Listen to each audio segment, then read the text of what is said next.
the day, and then we'll walk through the actual language with our legislative council. I did just confirm, or went and had a chat with the clerk about procedurally what we need to do with a short form bill. There was some, I had heard possibly that we needed to have a vote before we took our first witness or took up the bill. Not the case, as it turns out. If we want to have legislative council take it from a short form to a longer form and actually put some work into it, then we would have to just get a brief, I think, informal vote, even though the committee straw poll. But having established that, we can now turn to Representative Burrows and have her introduce us to the bill. And I should. Which bill it is, too. It's H85, and it has to do with trail accessibility. And I apologize because I'm not prepared, but I have had this bill internalized for so long that I think I can speak to it anyway. Important things to know about the idea, why it's a short form bill, why now? One, mainly because the state of Vermont is building a whole bunch of trails right now, and so it's timely in that sense.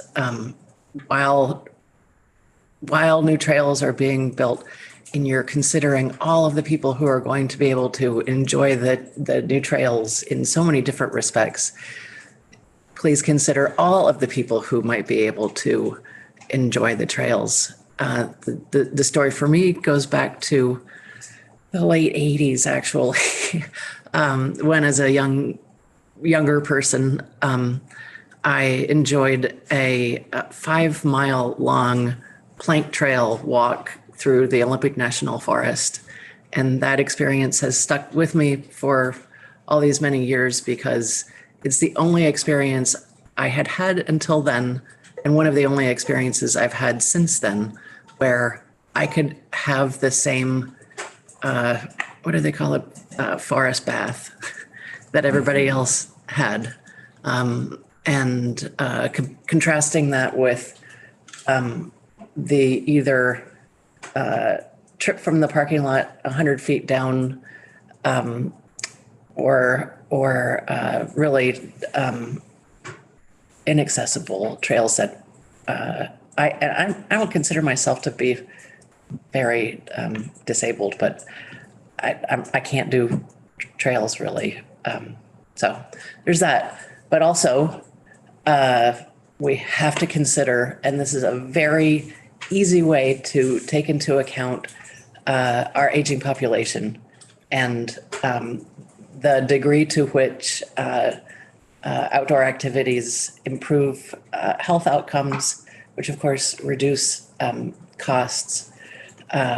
Ultimately, I think I read there was a Kaiser Family Foundation study that said that outdoor recreation for people 65 and over, whether they've ever had any exercise in their lives before that, it reduces healthcare costs by $1,000 minimum per year. So the other thing about this bill is that it doesn't cost anything. So it simply asks for 10% of all new trails built to be, or all new trails that receive state funding, whether they're on state land or use state funding, to include an accessibility component. There is no Americans with Disabilities Act statute that covers the out of doors. So when I researched this bill, I spoke with the New England coordinator of the ADA, and who's located in Boston, former Vermonter who worked really hard on the Rails to Trails program. And he told me that the best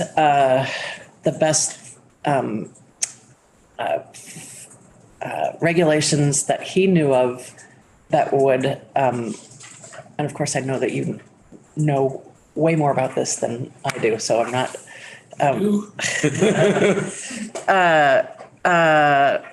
That I'm thinking about somebody else. I apologize. No, it's okay. That the closest thing that there is the U.S. Forestry Division regulations on trails. So there's that, and the third thing is that it could bolster the tourism industry because people who, for example, have young children who need to use strollers. It's a rising tide lifts all boats scenario. It's not. I've received some comments saying, well, if we built accessible trails, where would everybody else walk? And it's like, the truth is that it makes it easier for everybody to use the trails. So people who have young children who need to use strollers could also access them, sort of like curb cutouts. There may be, and we'll hear from Legislative Council on legal legal definitions of accessible trails or accessibility. But you talked about, you painted a nice picture of walk on a plank trail or something like that. What does it look like to you when you think about this? I leave that up to you. I'm not envisioning plank trails everywhere in the state of Vermont. I know that because of our weather, they are hard to maintain, or they're not hard to maintain. They're costly to maintain. So I'm not suggesting that there be plank trails everywhere. I'm just giving you that as the inspiration for this bill. Representative Lipsky. Representative Burrows, thank you. Jed Lipsky from Stowe, and I did serve on the Stowe Land Trust for 9 years. And we were faced with a dangerous and deteriorating trail down to what's known as Bingham Falls, which is, as far as the water course, it's very unique sort of waterfall, but access was difficult. And we had moved toward upgrading a parking off of Route 108 as well as ADA accessible value to get to the destination. And we looked at sidewalks, had all sorts of counsel in, and to comply with, to use certain funds, you must meet ADA standards. And it became literally so expensive and almost ecologically disruptive that the project never got off the ground, which out of all good conscience, to your point, no one should be denied access to natural experiences. So part of it, a big part is it takes a tremendous amount of funding in some circumstances. In others, your point, even to get 100 yards out into an environment that's peaceful or rejuvenating, there's a balance somewhere. In my experience, our community failed to be able to move that project. And I think it was really some ecological or topographical challenges as well as economic. Yeah. There's been, in the last 3 years since the beginning of the pandemic, there has been so much money put into federal money and even state money put into beefing up, or federal money being put into accessible trails and state money being put into trails, that that's why I think this is the time to do it. 5 years ago, it wasn't possible. Right. This was about 5 years ago. Yep. Representative Supranant. Hi, Elizabeth. Hi. Do you mean also when you say accessible that you would like it to be wheelchair accessible? I'd leave that up to you. I mean, that's why it's a short form. Representative Templeman, did you have a question? Yeah, actually, this invokes my experience in Muir Woods, which is now Yep. part of the national Yep. park system. From the parking lot, you have a paved trail. It's a circular trail in the Forest Valley floor, which not only is accessible by wheelchair or, I mean, it's such an easy walk that people who are normally not accustomed to hiking a trail take it. So it's not just Right. a matter of, accessible to particular groups, but and then, of course, for the more experienced or those who are willing to go off the main path, there are other, and that's probably the majority of the trails are these more wild trails. But I would say the majority of the people visiting the park stay on those really well-marked trails. I would say that would be a model to observe, to maybe mimic, perhaps. Have you been there? Yeah. Yeah. John? You know of any mapping that's done either like the National Park Service or FPR here about like here a series of trails and there's so levels of accessibility? It'd be interesting to know just because I don't know, are our state parks all say handicap accessible or some not? Right. Yeah, if you don't mind, Jill Healthcare and Vermont Trails and Greenways Council, we actually met with Representative Burrows, and one of the things we were suggesting, if you are gonna take the short form bill and add language to it, would really be to do a robust inventory, so we can start there and know what we have. And then to really think about what's the most thoughtful way to be as inclusive as possible when we're designing this.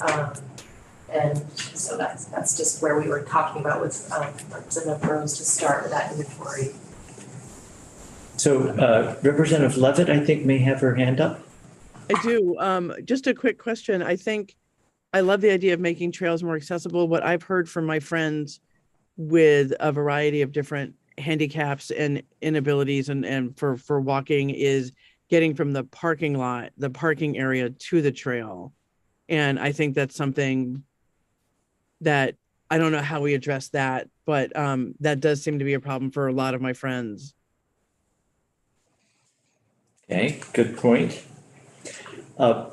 Before we move on, any other questions? And we'll be able to dig in. We've got more testimony scheduled from the trail folks, and we'll look at the language. Lots of chance. But any more questions for Representative Burrows just about her vision for the bill? John? Just quickly, I wondered in the community here, is there something similar to sort of like Vermont adaptive skiing for recreational trails? Why don't we save that question? If it's not for Representative Okay. Burrows, why don't we save it? Yeah. Okay, good. Thank you for coming in, and sorry to. I'm so sorry that I got the days mixed up. That's quite all right. Yeah. Thank you very much. Thank you. Yeah, thank you so much. I just really want to say thank you for hearing me. I really, really Please. deeply appreciate it. And so, Thank you. So next up, we have Representative Sims, who is going to give us an overview of H-131.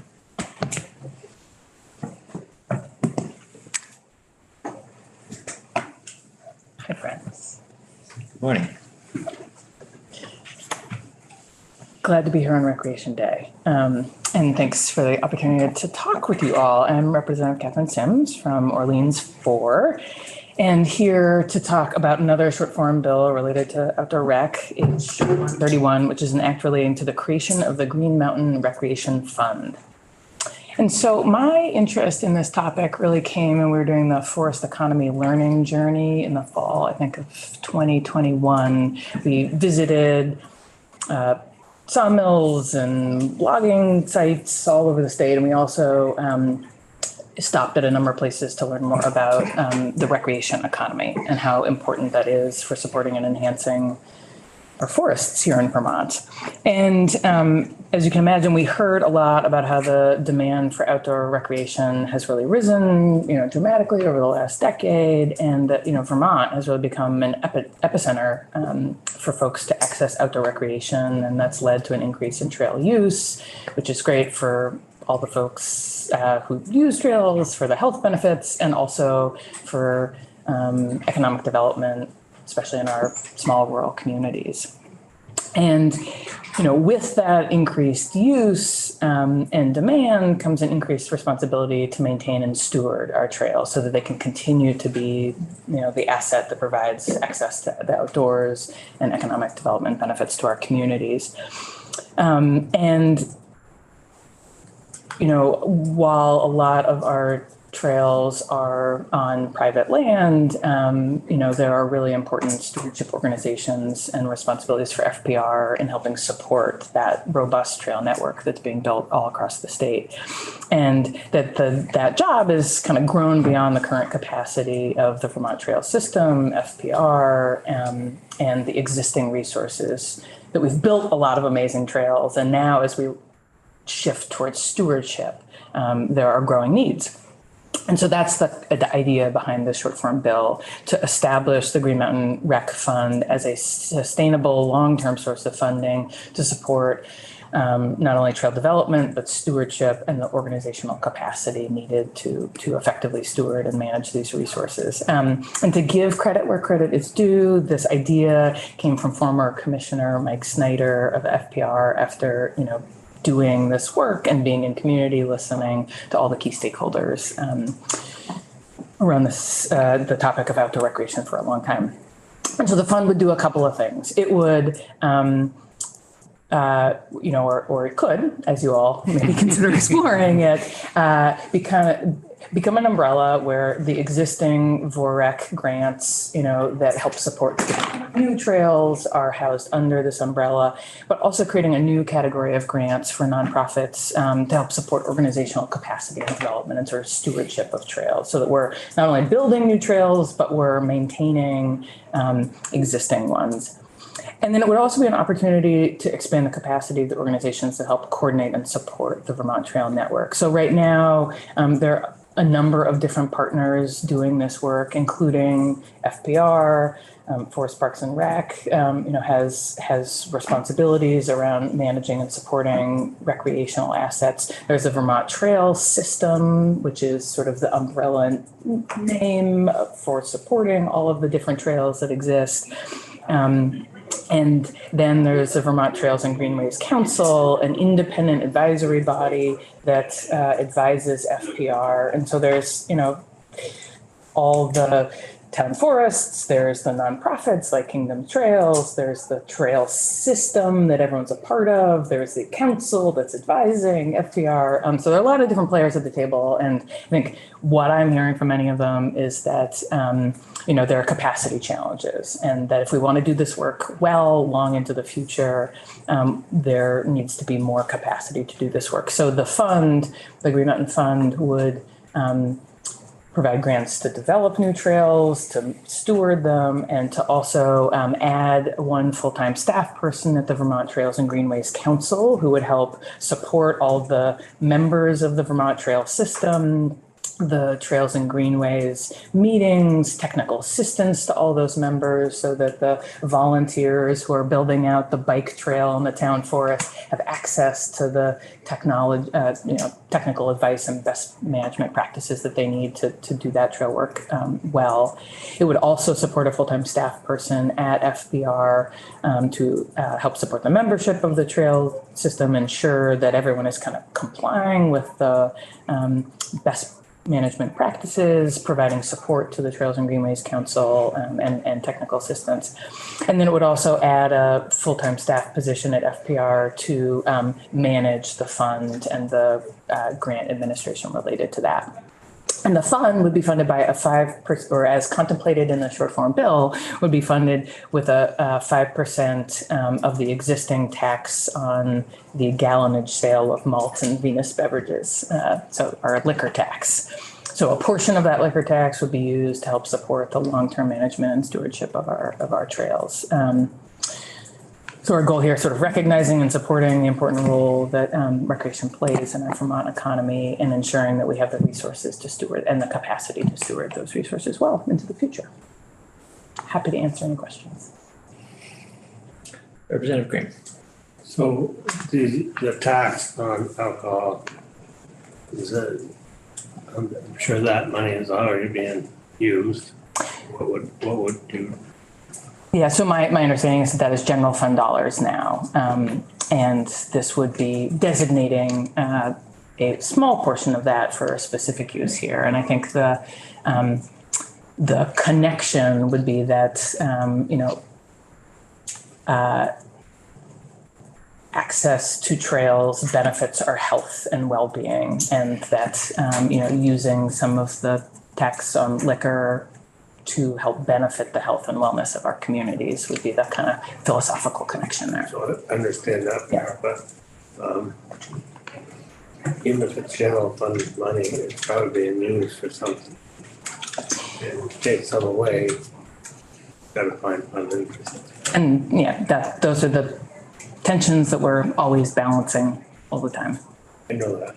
Yeah, and I think, again, the kind of opportunity here is to make sure that the assets that we've developed, which are a draw and create economic development opportunities for our communities, being, I live up in the Kingdom, and all the time folks from Sherbrooke are coming down to bike at Kingdom Trails, and we want to make sure that we continue to have well-maintained assets in our community to bring in dollars from tourists and visitors, and that's a smart investment in dollars up front that leverages more dollars for our Vermont economy long-term.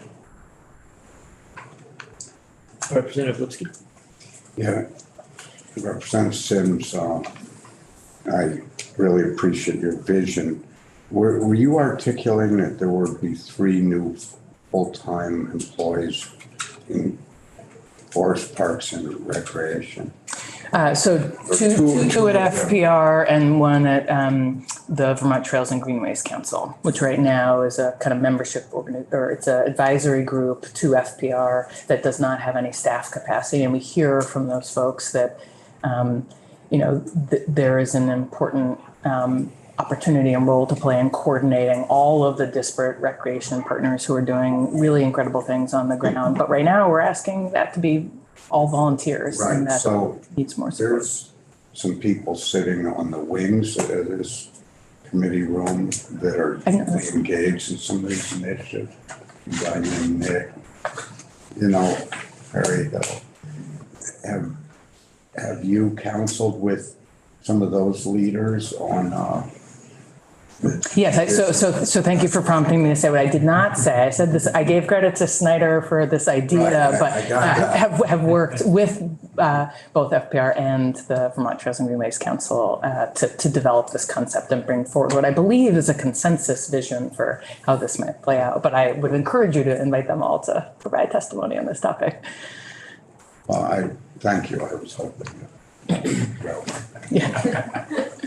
Representative Templeman. Hi, I'm just curious to know what 5% of that tax revenue looks like in dollar amounts.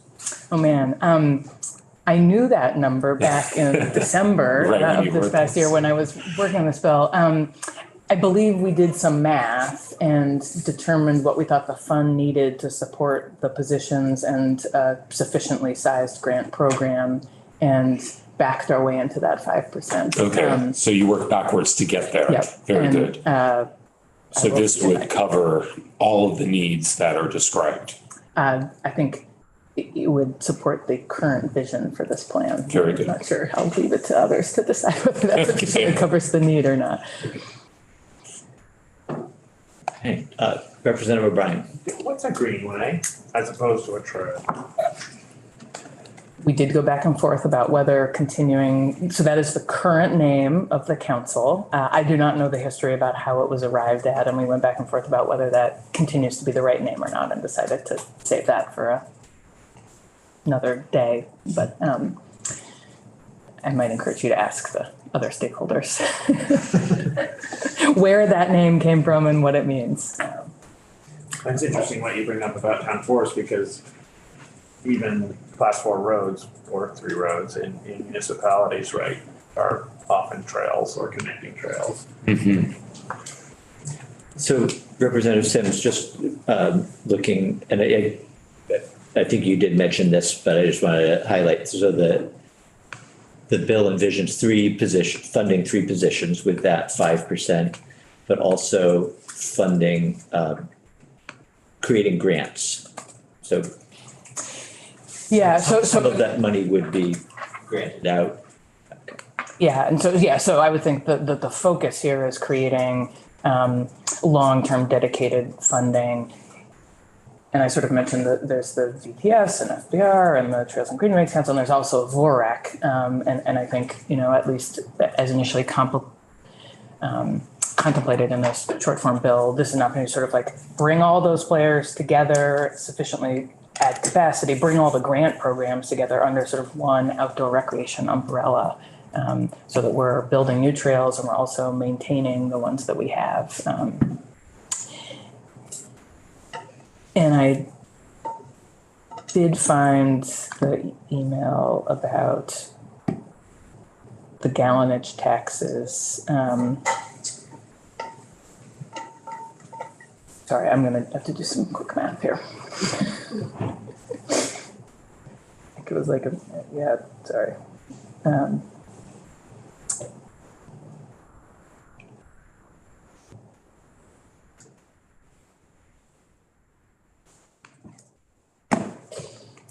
I will get back to you. Okay. Yeah, that's fine. That's fine. And again, sort of a placeholder. Fiscal office on what the money is and what it's being used for the current. Yeah, we can have those folks come in. Good. Other questions for Representative Sims? Thank you for Pleasure. joining us. You're welcome to stay because we're going to hear one more shortly. Very related bill. Yes, very related. This is Yeah. thank you. I do need to run back to the testimony happening committee, but appreciate the opportunity to talk with you all. Thank you. So just so that we're all ready for the next, H 467.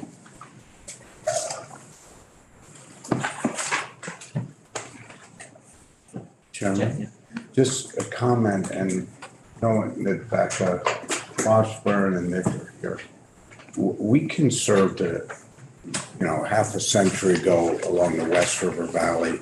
It's called the West River Greenway, Greenbelt. And it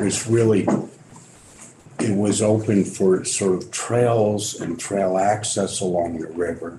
The Mad River Byway was sort of a natural, same efforts that there were restrictions, but to have access to the river. And Nick, maybe you could, just for our committee's understanding, when you use the term greenways, how do you envision that term distinction? Sure. Yeah. I mean, I think our current use as we've adopted that title as the Trails and Greenways Council is trails really often referring to natural surface trails, so dirt or otherwise, unpaved or unsurfaced trails in the woods, whereas greenways are a little more comprehensive in terms of those could be rail trails, those could be trails that are still primarily designated for non-vehicular use, so bicycles, pedestrians, snowmobiles, these type of things, and not vehicles that still are in essentially a natural But setting. not necessarily along riparian boundaries per se. No, exactly, and I think that we have best management practices as far as even trails locations to ensure that those aren't located in areas like within a riparian buffer, for example. So greenways, it purely means to designate those sort of potentially surfaced or non-natural surface trails that are still intended for pedestrian and non-vehicular use. Right. I think it originated in cities, and that's my greenway. I don't know if I need to introduce myself for the record, but I'm Becca Washburn, Director of Lands Administration. But you don't, because we're not actually taking testimony. That's why You guys are welcome to chat. Dialogue. Excellent. So I think the term greenway originated in urban settings where green was more significant than it is here in Vermont. So the greenway was speaking to manicured lawns beside the kinds of trails that Nick was describing. So greenway feels less significant to us where we're surrounded by forest than a place like Delaware where, you know, a greenway is a very significant and different thing from a sidewalk or, you know, a park. Hi, How are you? how do I know you already? I don't In this know. building. Maybe this building. I live in Middlesex. I play in the Mad River Valley. Maybe that's that. Have you been in the Environment and Energy Committee? I don't think I have yet. Wow. Well, no, I have. That's, H126. there you go. Mhm. Okay. Yeah, So- all these Forest names Parks just and ask me Rec. like, what's the name of it? So you're back. Tori has, Nice to see you again. has joined us now, so we're going to move on to H467. Good morning. Good morning. Thank you for being with us. And we've just heard testimony from two of our colleagues on two related bills, most recently from Representative Sims, who walked us through H131, which I think when we hear about this bill, it will look familiar now, having looked at 131. And I don't know whether Yes. you looked at the two of them, but. Yes. Well, thank you. Yes, I'm Representative Deratori. And the Bill 467 sounds like you've already heard two parts of it. It has the three parts, so I could focus on the third part that you haven't heard about, the VOREC funding request for $5 million. So this is something that I took up with Representative Lipsky. We, in the Rural Caucus, were hearing about the importance of outdoor recreation in our smaller communities. And this particular grant program has been so effective and so popular. I thought I would speak to the experience in my community recently. In 2020, the Mad River Valley Waitsfield was awarded one of the larger grant awards for a very comprehensive program of investment. And it probably would not have happened. It has like 5 parts to it. And because of the nature of that grant program being very comprehensive, having a real focus on good management of trails, including conservation, thinking about the ecological sensitivity of areas, and really a collaborative approach to outdoor recreation beyond just the economic development pieces, which is a perfect fit for my community because we already have a good history of success with trail building. But we also have had a lot of investment and attention paid to conservation. We have some strong conservation commissions in our communities. And so we have a good sense of where the fragile areas are. So we had a wonderful coming together of a lot of different groups to put that grant application together and to now bring it to life. So we've got a visitor center going in, we have trail connectivity happening, and the potential for economic development is big. And we're seeing it already. We've had a lodging property that sat empty for decades and has been purchased. It's actually going to be a mountain bike focused lodging property and with outdoor gear exchange going in.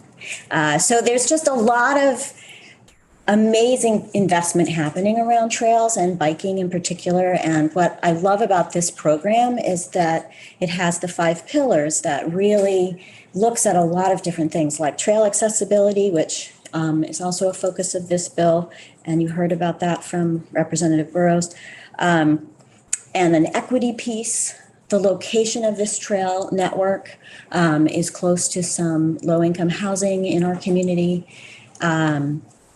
And then I mentioned the conservation piece. That's really important for informing where trails go and how they're used. So I just, I was kind of surprised to see that there wasn't VORAC funding already. So I was happy to help sponsor this bill. And I know that you're thinking about the longevity of trails and sustainability for how we fund them with the other legislation and including in this omnibus that we put together. So do you have any questions for me? Representative Templeman. Yeah, I'm sorry, you sat down and assumed that the first two parts were already covered. Yes. They may have been, and I wasn't paying attention, but maybe we didn't go into it enough for it to really stick. Okay. I mean, So, yeah, just to be, you were paying attention, you asked some questions, I think, but it was the content of the previous two bills. Is okay, so we're Yeah. looking at them as a comprehensive bill at this Right. point.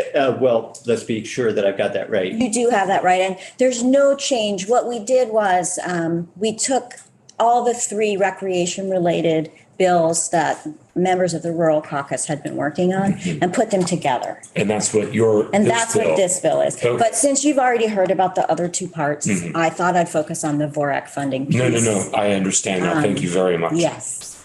So, and then, my understanding of the trajectory of funding of the VORAC program over time was that it started quite modestly in 2019 at $100,000. And they were able to fund two projects, 29 applicants. And then it grew to 200,000 the following year for 7 projects that were funded, 18 applicants. And then 2022, 5 million, 24 projects have been funded with that. That was 104 applicants, which is a really big appetite, a lot of need for this. And 37 were invited to apply. And the amount was 7 million that those asks totaled. So I understand from, talking a little bit to Becca Washburn, that this next phase is really trying to meet communities where they are. Like in my case, the Mad River Valley was fairly advanced in terms of economic development around recreation, a lot of passion, a lot of capacity in place. And we could take it to the next level with the grant we received. But a lot of other communities may be starting in a different place of really getting, imagining what the potential is and really needing to build the collaboration within their communities. So I think this next round will help meet communities of all types where they may be. I'm excited about it. I'm enthusiastic and I'm eager to help this session. Representative Lipsky. Yeah. Representative Torrey, thank you. Representative was correct that she and I both stepped up to sort of endorse this, and I thank you for carrying it forward. And I want to focus on the equity piece because Representative Torrey and myself in the Mad River Valley and Stowe are beneficiaries of two communities that have such a robust engagement and have been experiencing incredible economic boom and creating 3 seasons worth of new activity. That when I say I'm focused on this comment about the equity piece, we've heard about these projects in the NEK, obviously. They're big leaders, but there's no community in the state that, given some help and support, could not create an economic driver in those communities through outdoor recreation. It's a big part of the attraction to getting out there. There are so many diverse small businesses, agriculture, cheese, other Vermont products that could benefit from developing these outdoor recreation activities. So all of the 5 values that you've brought up and have been brought up, there's no corner of the state that could not benefit from this kind of investment. Representative Grant. So, and my question on the appropriating the 5 million fiscal year 2024. As you know, we've already passed the budget. 2024. Do you know if there was, and you'd mentioned that there'd been an ongoing appropriation, do you know if there was anything in the current budget? I didn't see anything in the current budget. I don't know if anyone has more insight into that. We'll hear more testimony later on. Yeah. Yeah. So you did mention that it's gone back a few years to, I think you said 2019. You Yes. ran some figures. So Yes. So there has been funding in previous years. Right. State funding. That's right. Representative Templeman and Representative Rice. This sounds like it's very important, but a question as to why it's in this committee. I'm kind of curious to know where agriculture and forestry overlap with this. Yeah, our jurisdiction does include recreation and / trails, so. Very good. Yeah. Thank you. Yeah, So just some details on VORAC. It's under the FPR umbrella. Yes. Okay, and they don't really have base funding. It just sounds like it's growing, but it's sort of, we'll take whatever you can give us. That's my understanding. I would defer to Becca Washburn in case she has any. And it comes from the general fund? Because FPR, okay. so, yeah, we'll hear from witnesses who can answer those questions and just see whether Representative Tory has answers to any question just about, what's here in the bill, anything you want to emphasize. So just to reiterate, it covers what you've been talking about with VORAC, but also everything that was in Catherine Sims, Representative Sims' Yes, 467, we kind of put it together just thinking, I think I got the idea because we were working in the Rural Caucus on our rural omnibus bill. And none of our outdoor rec ideas made it into that. So then that's where I was thinking, I'm talking with others about, should we put our 3 bills together, maybe to help make it a little more likely to get taken up. So I hope that is useful to you and not a distraction. No, not at all. And in fact, it provides a template for how to make a short form bill into something a little bit longer. Put 3 short form bills together. Okay. Okay. Well, thank you for coming in and Thank you. walking us through. I think since we've been going for a while, why don't we take a very short break? We'll come back in 10 minutes. So look at the clock. And we're going to hear from